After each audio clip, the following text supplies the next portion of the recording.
history of the world, only a few generations have been granted the role of defending freedom in its hour of maximum danger. I do not shrink from this responsibility. I welcome it.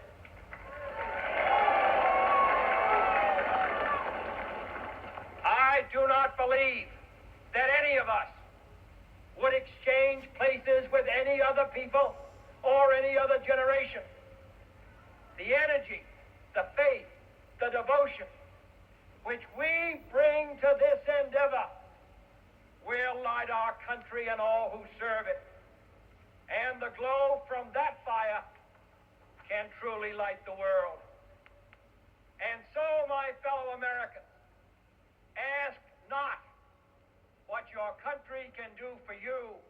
Ask what you can do for your country.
Welcome to Musings of a Cigarette-Smoking Man.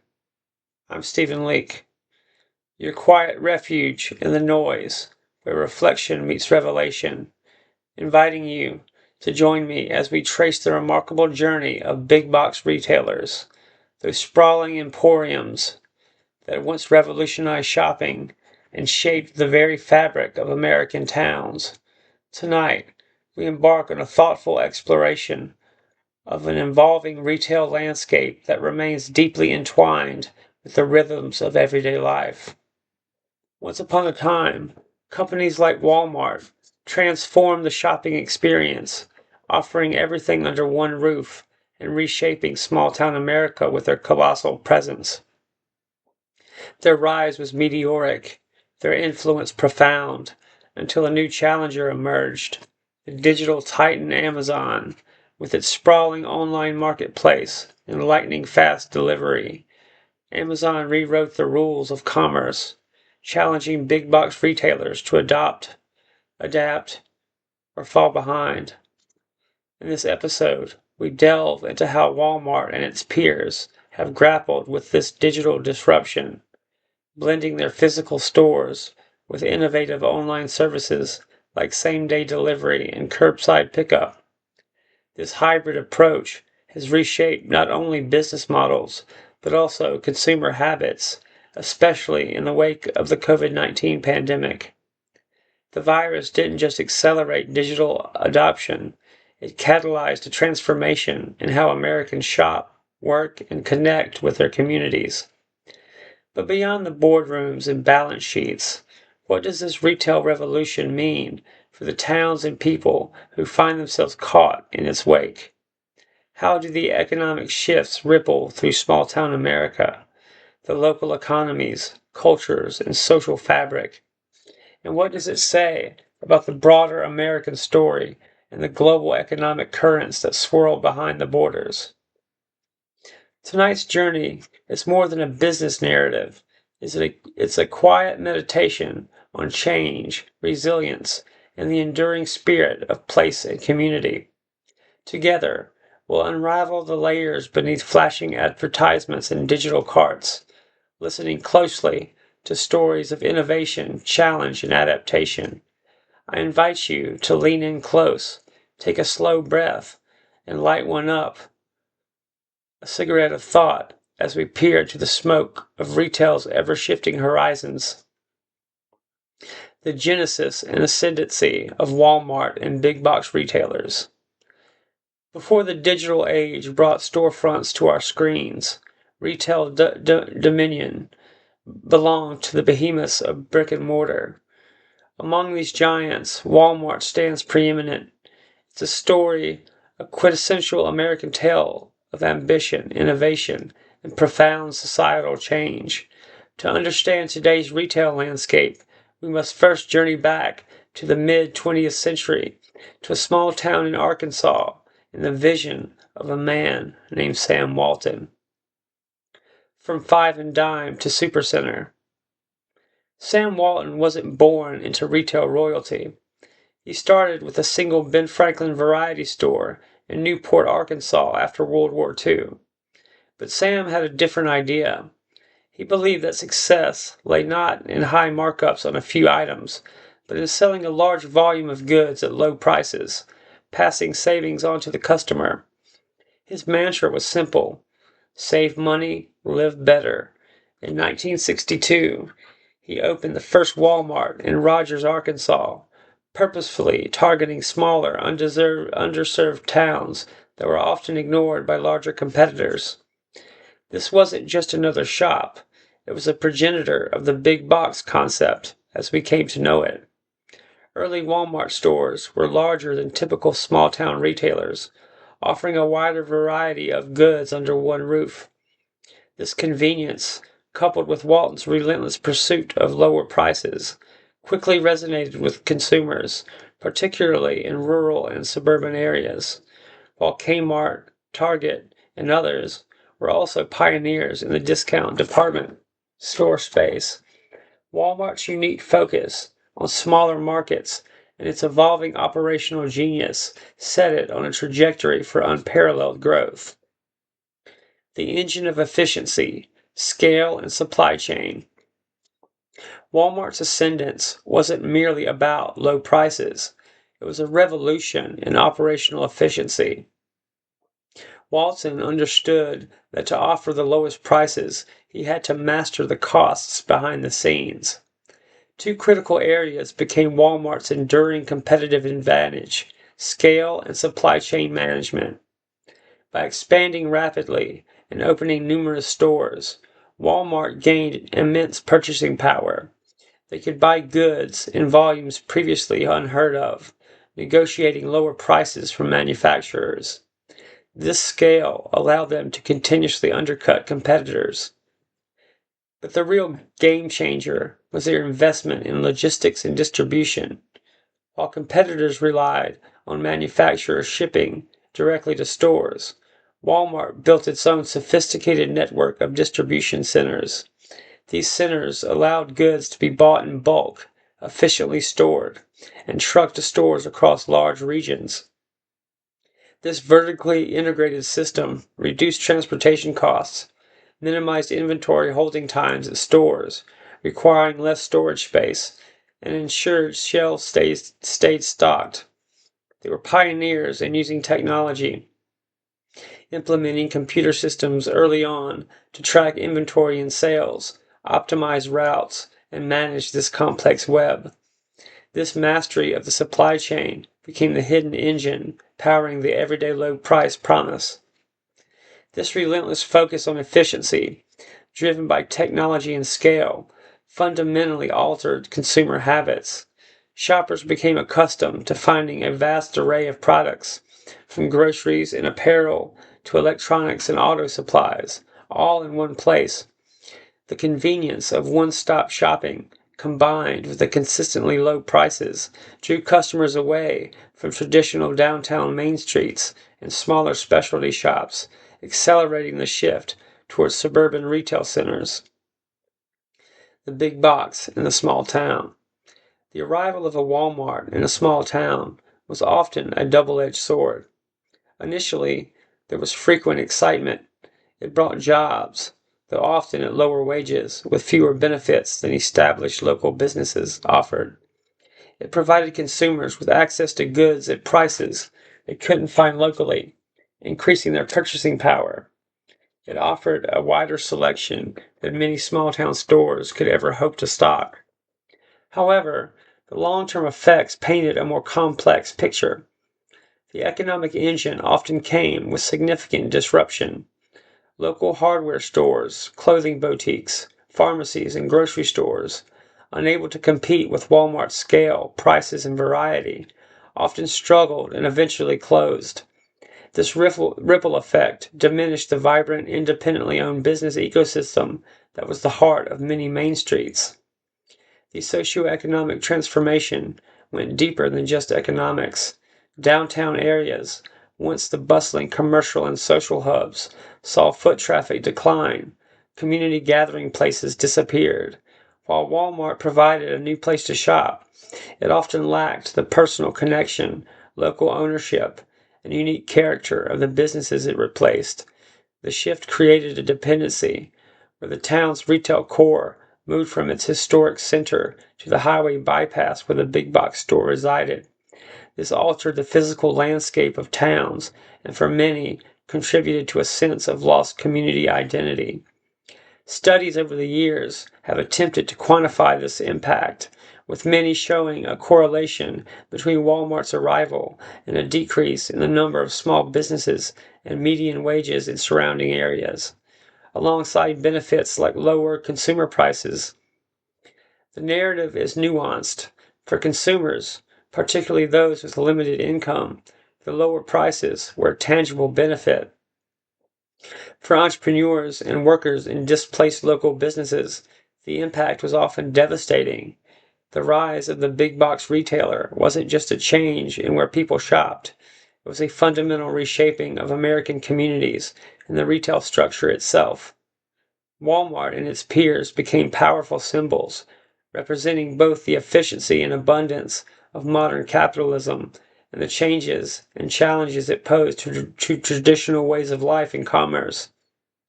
This established the foundation for the retail world that would eventually face its own transformation with the advent of the internet.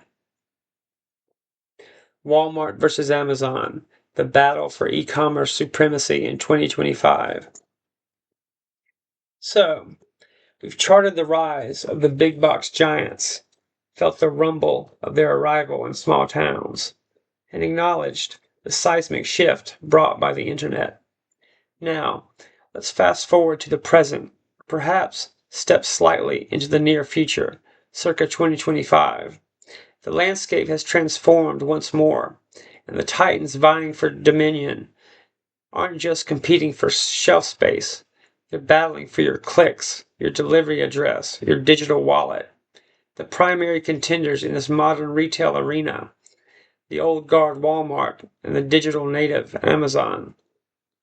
Amazon, the e-commerce colossus born of books and boundless ambition, established an early and formidable lead in online retail. By 2025, it continues to hold a dominant share of the U.S. e-commerce market, reportedly around 37%, a figure that underscores its vast reach, logistical prowess, and ingrained consumer habits. For years, Amazon felt almost unassailable in the digital realm, leaving traditional retailers scrambling to catch up. Walmart, the undisputed king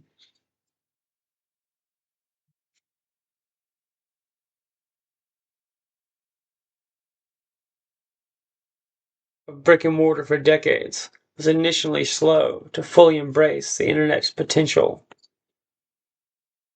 But under pressure, it has not just adapted, it has strategically evolved, leveraging its most significant physical asset, its enormous network of stores, into a powerful weapon in the e-commerce war. Walmart's approach isn't just about building a parallel online store. It's about creating a hybrid model, one that seamlessly integrates its vast physical footprint with its burgeoning digital capabilities. Leveraging physical presence, the hybrid advantage. Walmart's distinct competitive edge in the e-commerce battle lies in its 4,700 plus stores located within 10 miles of 90% of the U.S. population.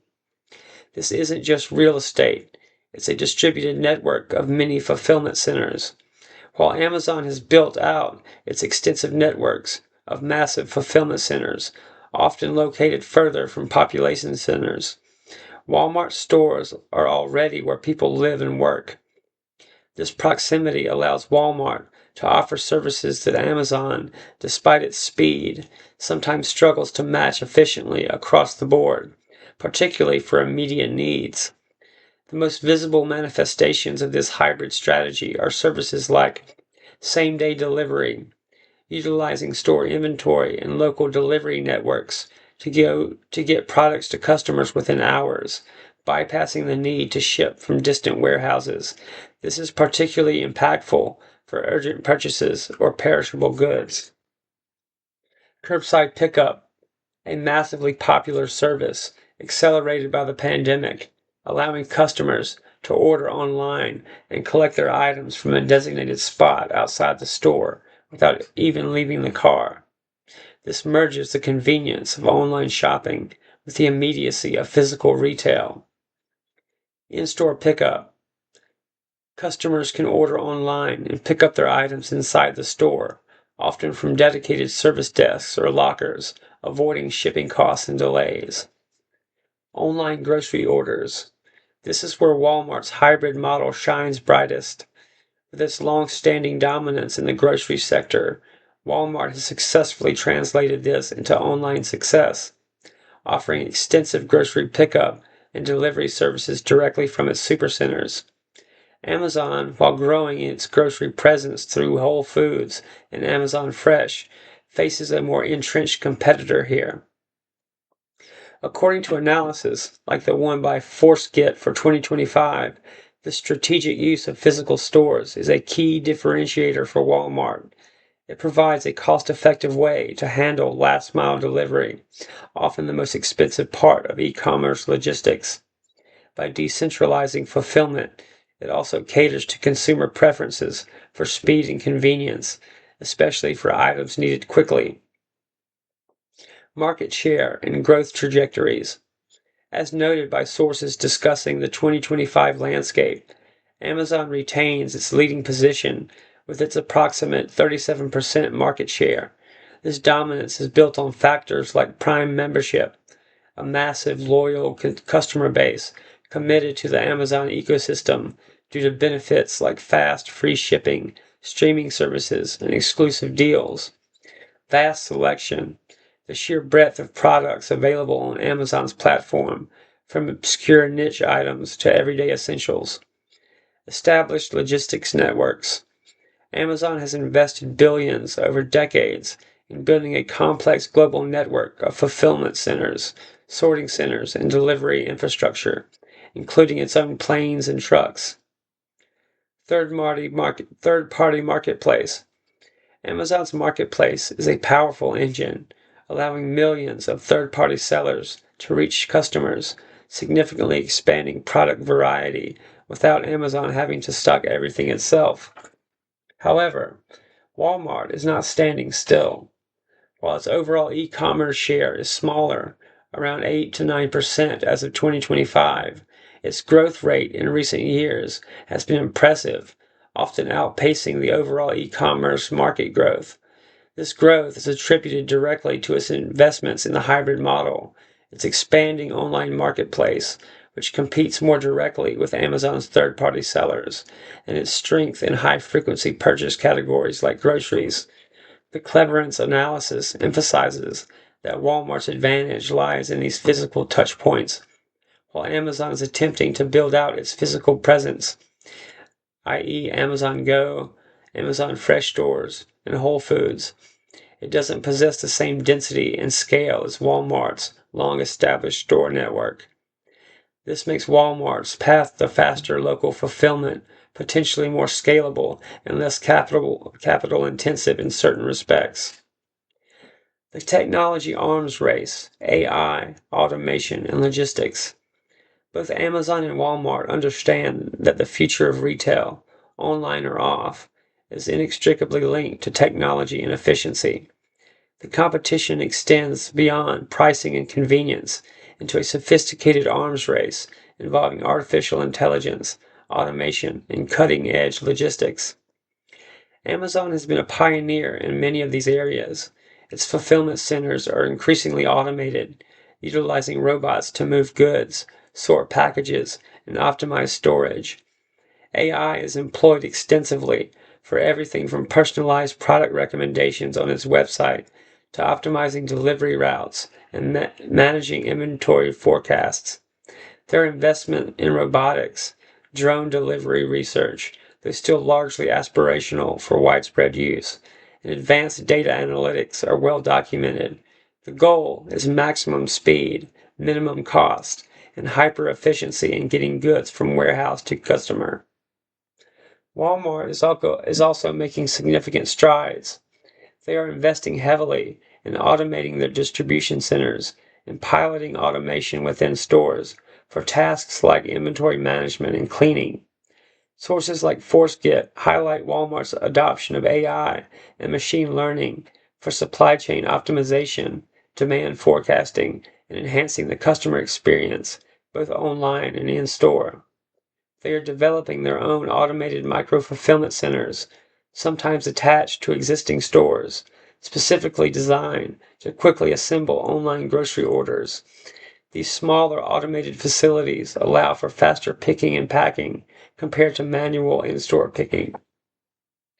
To complement its digital dominance, the result is a complex, multifaceted retail ecosystem where the lines between online and offline continue to blur, driven by the relentless pursuit of customer convenience and value.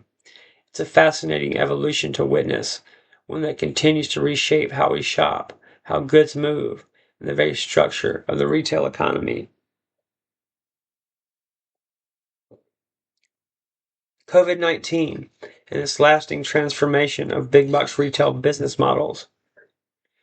The narrative of retail, already undergoing seismic shifts due to the rise of e-commerce, was abruptly and fundamentally altered by a microscopic intruder, COVID-19.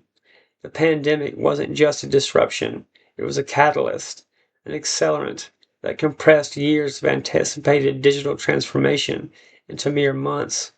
For big box retailers like Walmart, which had already begun navigating the integration of their vast physical empires with burgeoning online strategies, the arrival of the virus was a stress test unlike any other, forcing rapid adaptation and revealing both vulnerabilities and unexpected strengths. The sudden pivot, online surge, and contactless commerce. As lockdowns took effect and concerns about in-store safety grew, consumer behavior shifted dramatically overnight. The idea of leisurely browsing aisles was replaced by a frantic need for essentials delivered or available for quick, minimal contact pickup. For retailers with existing online capabilities, this meant an unprecedented surge in digital orders. For those less prepared, it was a mad scramble to catch up. Walmart, having already invested heavily in its e-commerce platform, app, and grocery pickup infrastructure prior to the pandemic, was relatively better positioned than many purely brick-and-mortar stores. However, even their systems were stretched to their limits. Websites buckled under traffic, delivery slots became precious commodities, and the logistics of fulfilling online orders from physical stores scaled rapidly from a growing service into an essential lifeline for millions of shoppers. The pivot wasn't just about getting goods to customers' houses. It was about inventing or rapidly scaling new ways to interact. Curbside pickup, a service that had been slowly gaining traction, exploded in popularity. Retailers designated parking spots, developed systems for notifying customers when orders were ready, and trained associates to bring goods out to waiting vehicles. This wasn't merely convenience. It was a critical public health measure that became a preferred mode of shopping for many, even after restrictions eased. Similarly, contactless payment options, self-checkout advancements, and streamlined in-store pickup processes designed to minimize interaction became standard. Supply chain shocks, inventory challenges, and safety measures. Beyond the shift in consumer access, the pandemic exposed fragility throughout the global supply chain. Manufacturing disruptions, port congestion, transportation bottlenecks, and unpredictable demand swings led to widespread inventory challenges. Retailers struggled to keep essential items like toilet paper, cleaning supplies, and even certain food staples on shelves. This wasn't just a minor inconvenience, it highlighted the interconnectedness of global commerce and the vulnerability of lean, just-in-time inventory models when faced with a system-wide shock. Big box retailers, with their vast scale, felt these pressures acutely. Managing inventory across thousands of stores and fulfillment centers became a monumental task. They had to work closely with suppliers, sometimes chartering their own ships or rerouting logistics to try and maintain stock levels. This era forced a reevaluation of supply chain resilience, prompting discussions about diversification, nearshoring, and building in greater redundancy, strategies that continue to shape operations today. Simultaneously, the physical stores themselves had to be rapidly transformed into safer environments, mandating masks, installing plexiglass barriers at checkouts, implementing directional signage in aisles, enhancing cleaning protocols, and managing capacity became necessary. Complex operational tasks. These health and safety practices reshaped the in-store experience, adding new layers of cost and operational complexity, but also providing a sense of security for shoppers who still needed or preferred to visit physical locations. COVID-19 is a catalyst for digital acceleration. While the underlying trends towards e-commerce and digital integration were already in motion, COVID-19 acted as a potent, undeniable catalyst. It didn't just accelerate existing plans, it forced retailers to innovate under extreme pressure. Investments in e-commerce platforms, mobile apps, last-mile delivery capabilities, and the technology needed to support services like curbside pickup were ramped up at an unprecedented pace. The pandemic demonstrated that a robust digital presence was no longer a luxury, but a fundamental requirement for survival and growth. For Walmart, this meant leveraging its physical stores, not just as points of sale, but as crucial nodes in their online fulfillment network. This hybrid model, as discussed in analysis regarding the 2025 landscape, cleverance, became their distinct competitive advantage, allowing for faster, more localized fulfillment options like same-day delivery and pickup directly from stores. The crisis also highlighted the need for better data analytics and AI to predict demand, manage inventory across complex networks, and personalize the rapidly digitizing customer journey. Retailers invested in technologies that could provide clearer insights into shifting consumer preferences and operational efficiencies in a dynamic environment. Lasting shifts in consumer behavior and post-pandemic strategy. One of the most significant and lasting effects of the pandemic is the permanent shift in consumer behavior. Millions of people who had rarely, if ever, shop for groceries and other essentials online, were suddenly doing so regularly. Many discovered the convenience of having items delivered, quickly picking them up without leaving their cars. While some reverted to pre-pandemic habits, a substantial portion retained these new digital shopping behaviors. This stickiness meant that the demand for seamless online to offline experiences remains high. Post-pandemic retail strategies are being built around the expectation that customers want flexibility, the option to shop online, via app, or in-store, and the ability to receive their goods through home delivery, curbside pickup, or in-store collection. Retailers must excel at all these touch points simultaneously. While specific direct data on the minute-by-minute impact of COVID-19 on every facet of a single company like Walmart can be difficult to pinpoint precisely without internal reports, the broader trends across the retail sector are clear and supported by industry observations and post-pandemic strategies like those described in the 2025 Outlook Force Kit. E-commerce penetration accelerated significantly. The hybrid retail model, physical plus digital, proved its value. Supply chain resilience became a top priority, and the customer expectation for speed, convenience, and safety fundamentally changed. The pandemic didn't create these trends, but it acted as an undeniable force multiplier, drastically speeding up the evolutionary clock for big box retailers and cementing digital integration as a non-negotiable aspect of their future. The lessons learned in the intense pressure cooker of the early pandemic continue to shape investment decisions, operational strategies, and the very nature of shopping experience today. It was a period of immense challenge, but one that irrevocably reshaped the retail landscape, pushing it further and faster into the digital future than anyone could have predicted. The ripple effects on small town America, economic and social dynamics.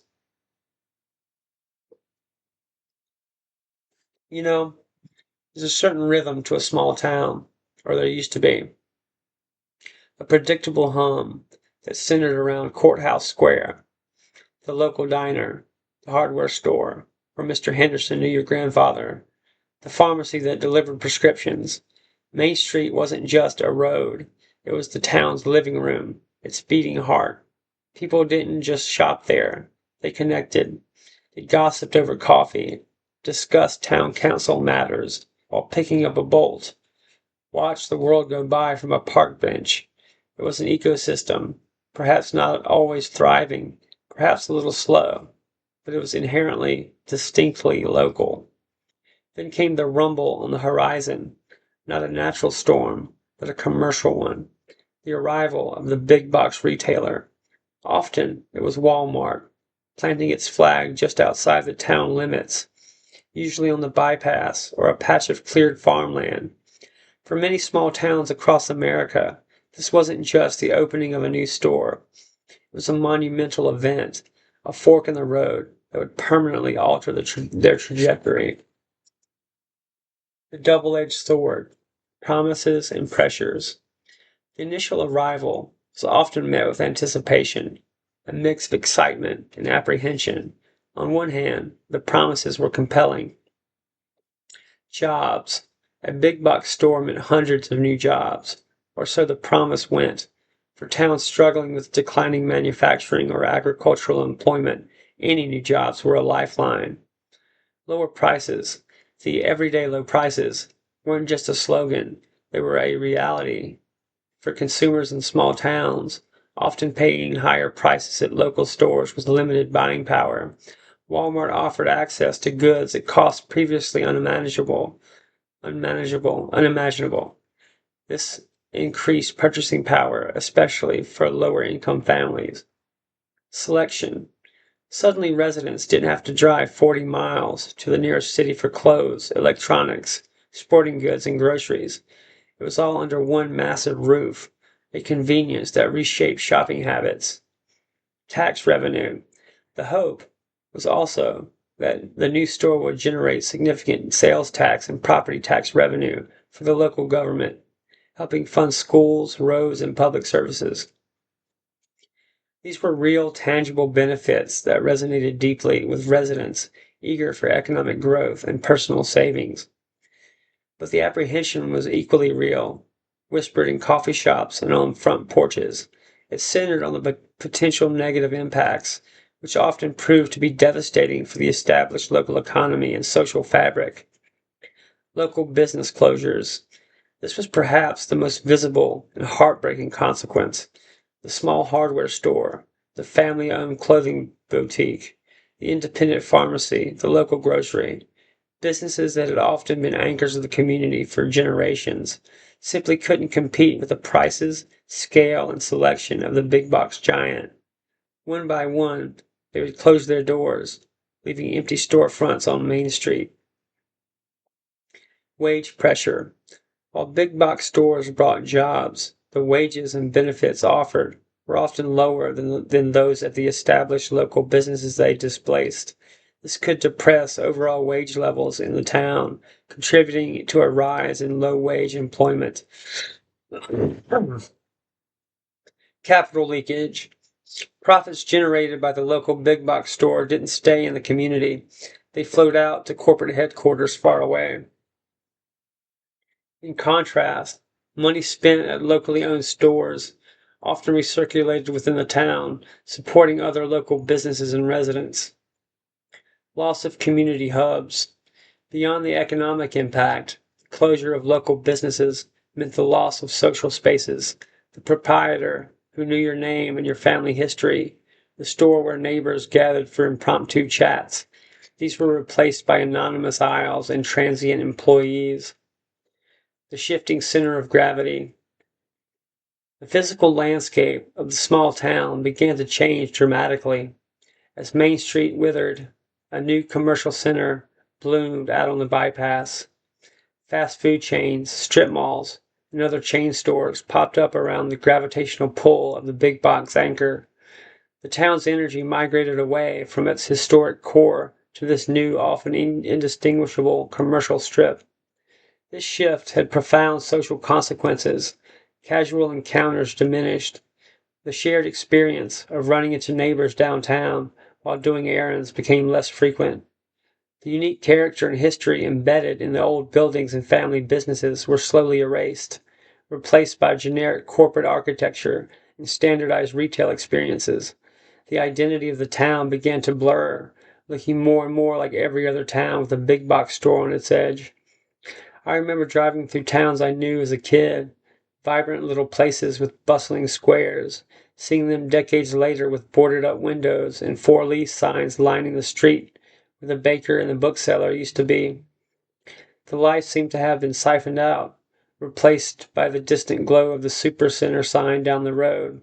It felt quieter, less unique.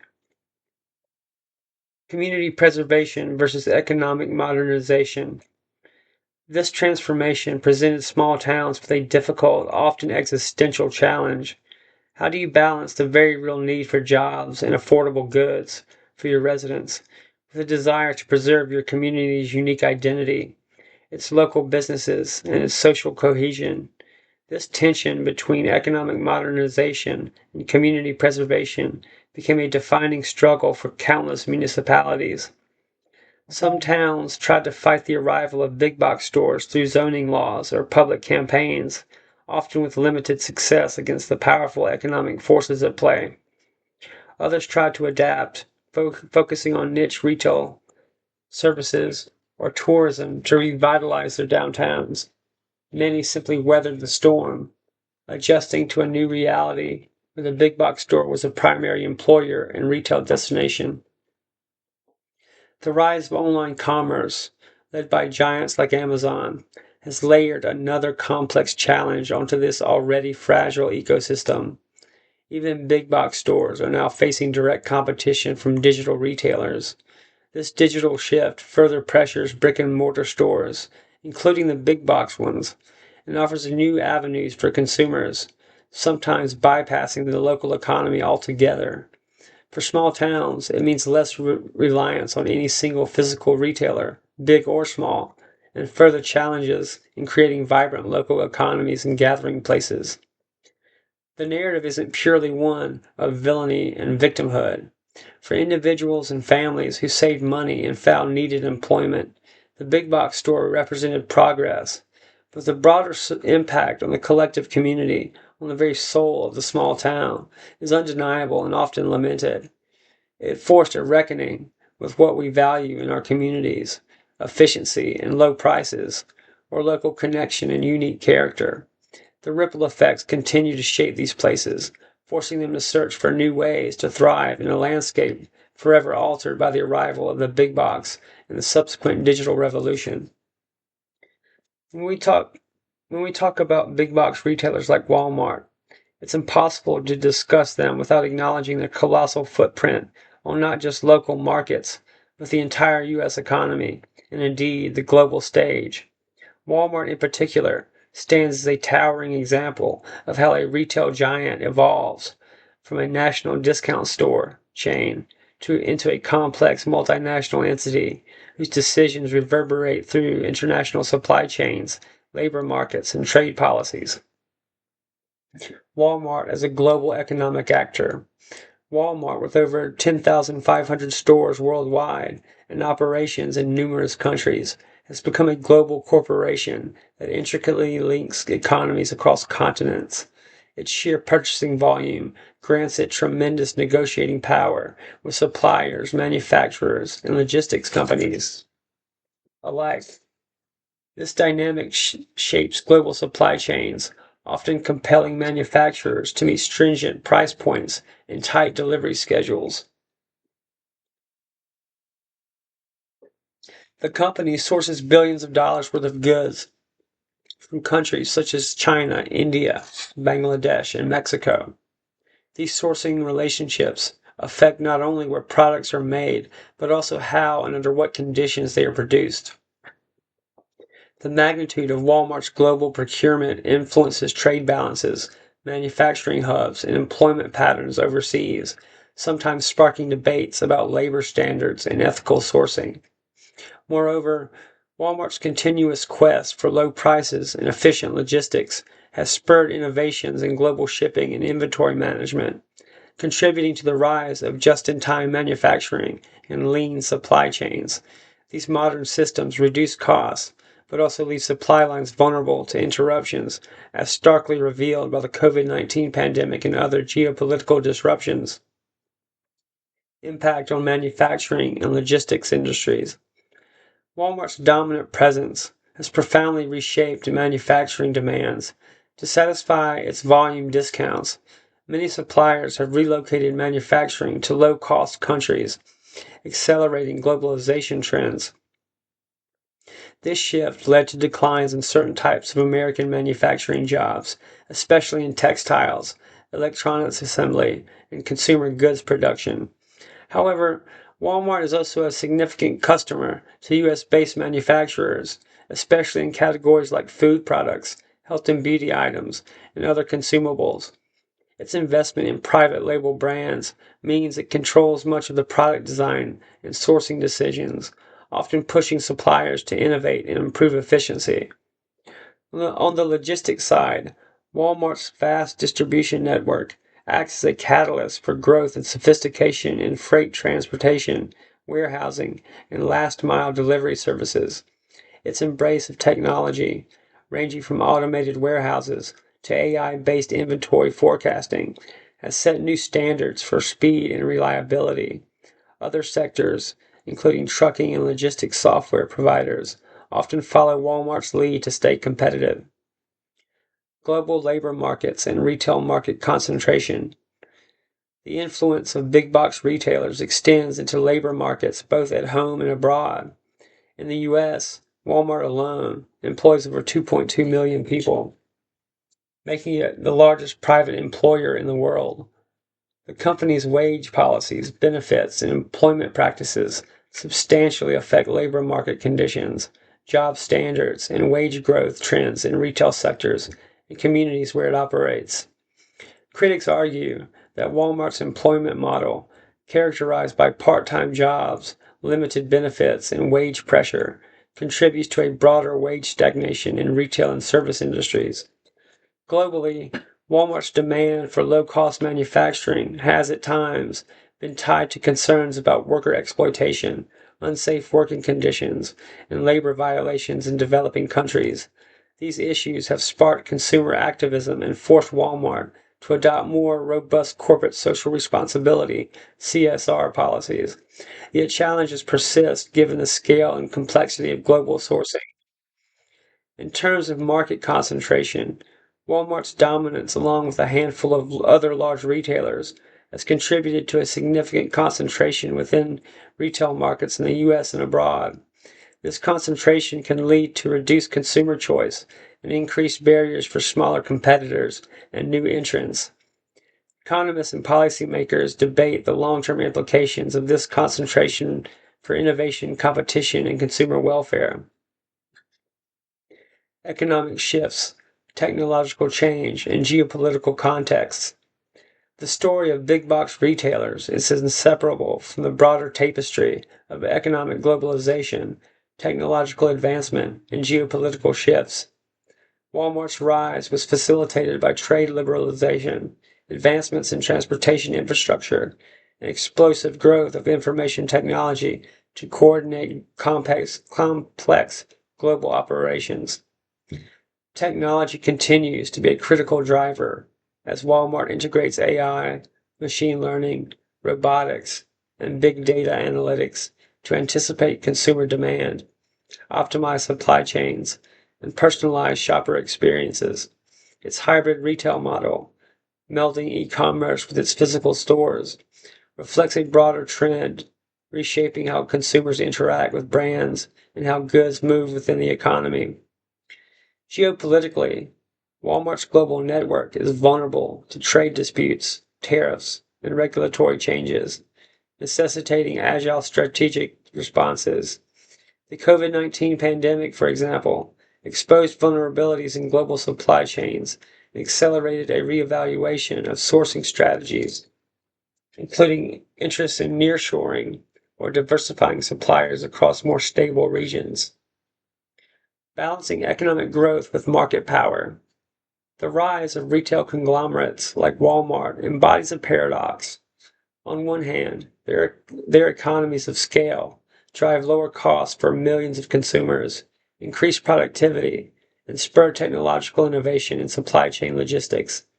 Their global sourcing channels create jobs and economic activity across continents and contribute to the availability of affordable goods worldwide.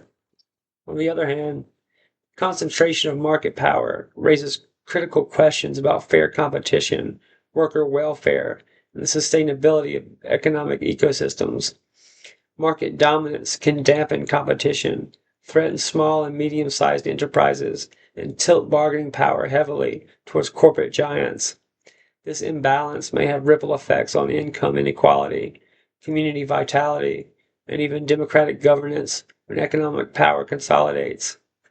Policymakers face the challenge of fostering an environment that enables innovation and growth without allowing unchecked concentration that might stifle opportunity or undermine ethical standards. Corporate responsibility, transparency in supply chains, and enforcement of labor protections are crucial components in this balancing act. Consumerism, culture, and the future of retail.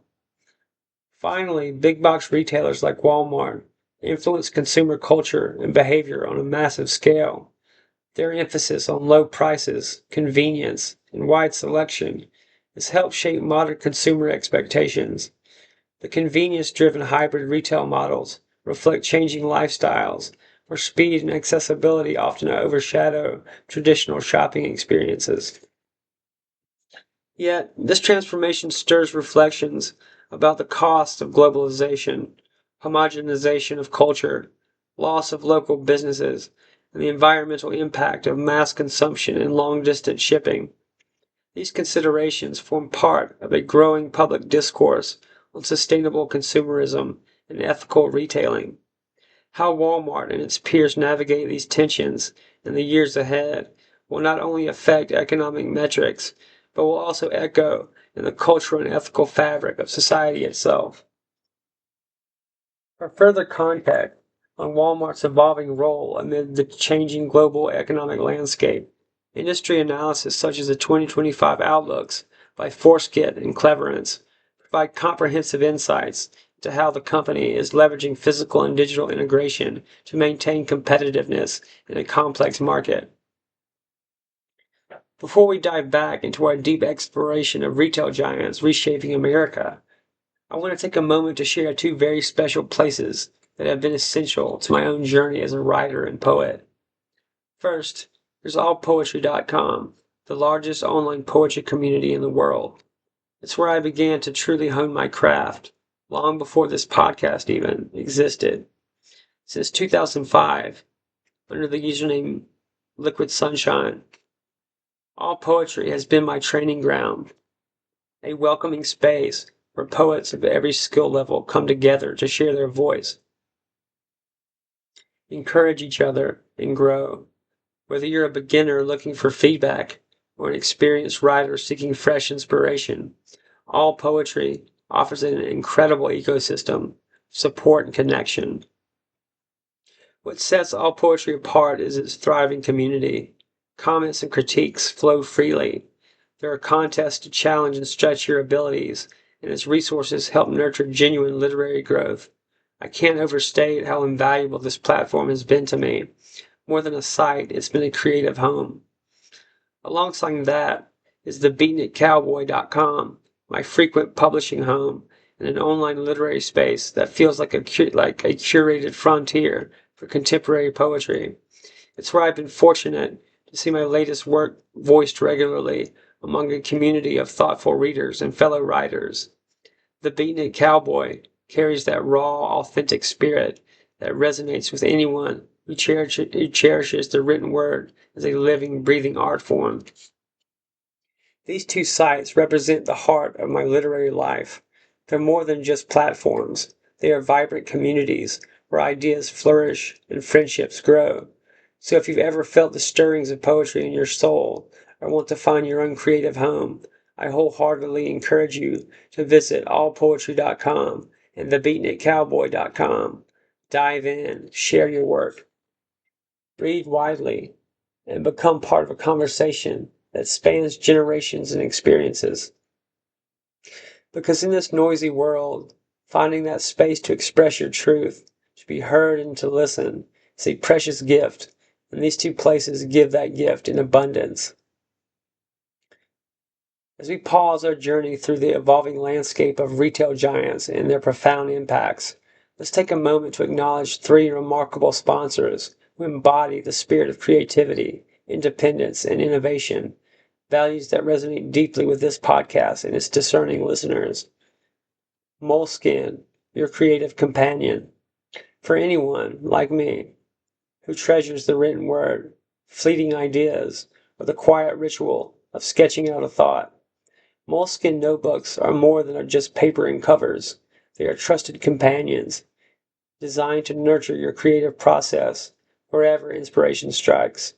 Whether you're a poet capturing verses, a writer sketching scenes, or simply someone who finds solace in penning down reflections, Moleskin blends timeless craftsmanship with a refined aesthetic that honors tradition and modernity alike.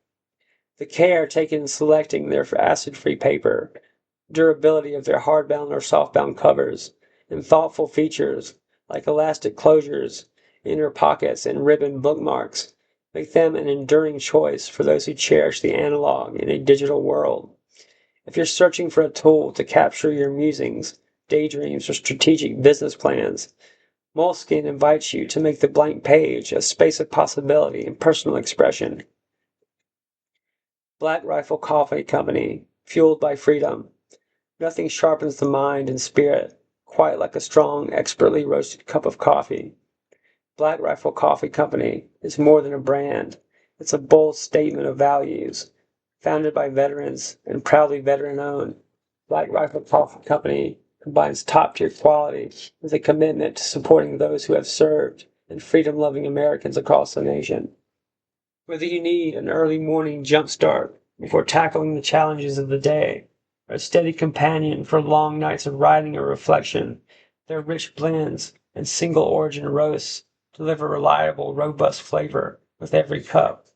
Beyond great coffee, Black Rifle stands for community, patriotism, and the entrepreneurial spirit, an ideal partner for those who prize independence and resilience.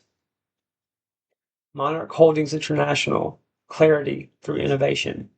In today's complex, fast-moving world, clarity and focus are invaluable. Monarch Holdings International is an innovative holding company that excels at cutting through the noise, transforming complexity to actionable insight.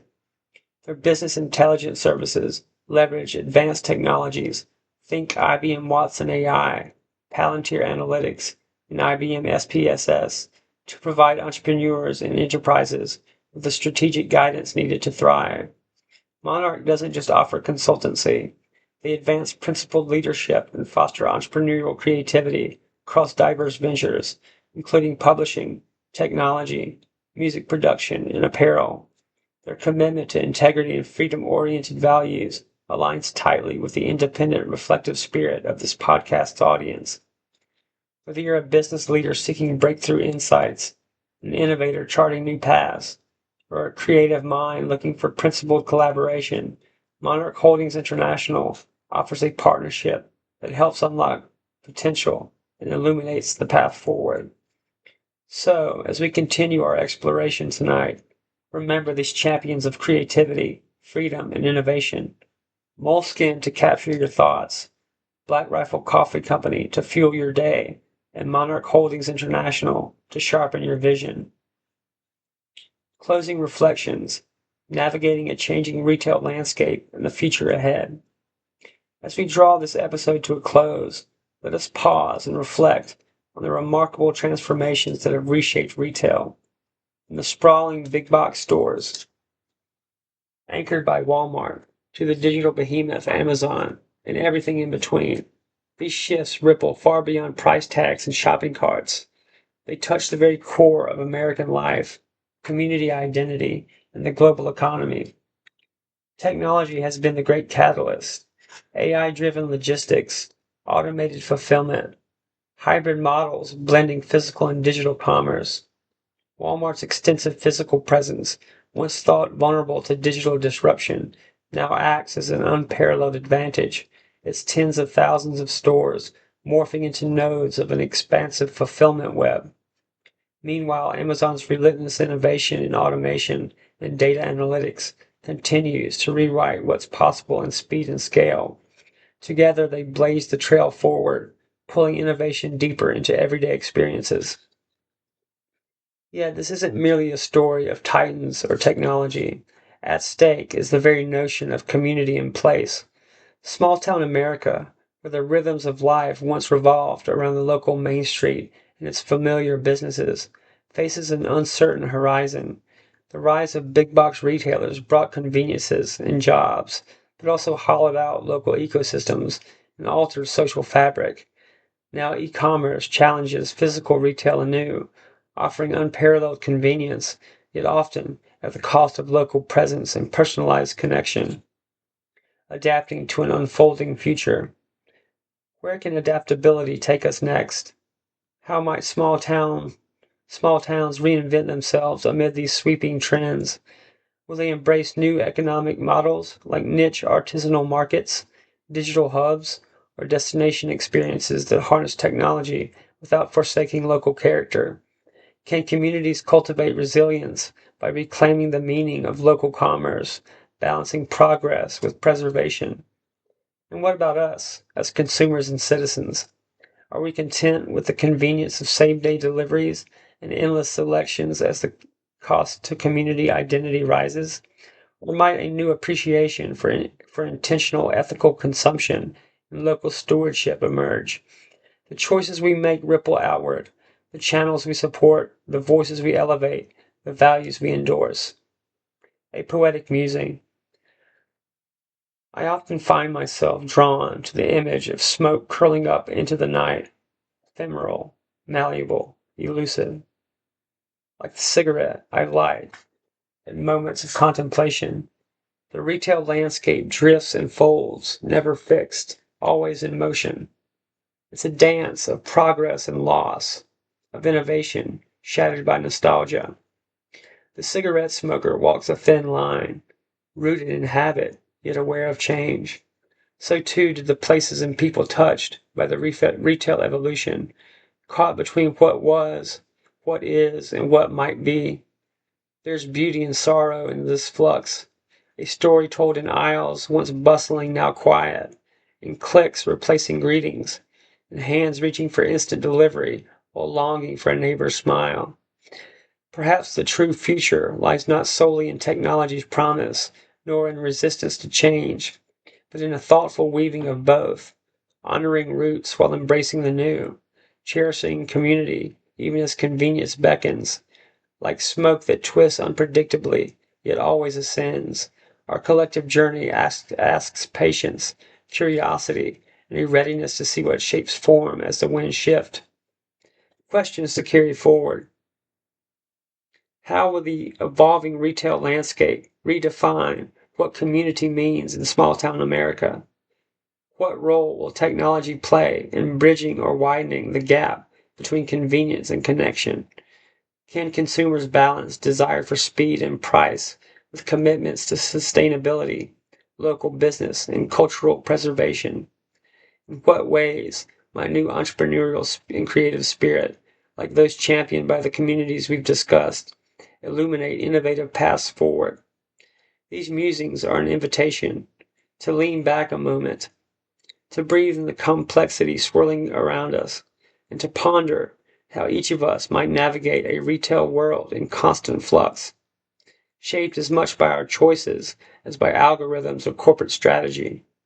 The future remains unwritten, but in that uncertainty lies possibility.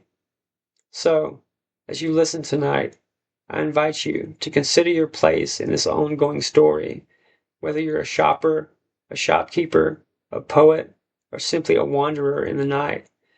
The retail landscape is more than commerce. It's a mirror reflecting the evolving soul of America, and indeed the world. The cigarette burns low, the smoke fades, but the questions linger, ready for answers. I'm the cigarette smoking man. Thanks for being with me tonight. We're going to win.